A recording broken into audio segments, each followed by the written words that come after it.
না ভাই আমার কলঙ্কিত করি না ভাই। তুই বিয়া করছ তা না ভাই। ম্যাডাম আপনার ভিডিও করলে শুন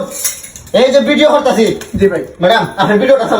চালু করেন না দর্শক এই যে কিস্তি নিতে আসে দর্শক সে আমার ম্যাডামের ঘরে ঢুকছে এই যে কিস্তিওয়ালা এই মুখ দেখা শুন ম্যাডাম ভিডিও কাট দিন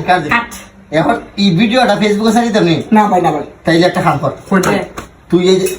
আমার ম্যাডামের কাছে কিস্তি আছে সব কিস্তি মাপ দে আমি ওখানে দিতাছি মাপ দে নেন ভাই আমি তো একটা কিস্তি মাফ করে তোর সেটা পুরাটা সব ম্যাডাম কিস্তি কত দিলেন মাত্র 1 লাখ 1 লাখ 1 লাখ মাপ দে 1 লাখ টাকা মাফ করে সুজা যা ম্যাডাম ঠিক আছে ম্যাডাম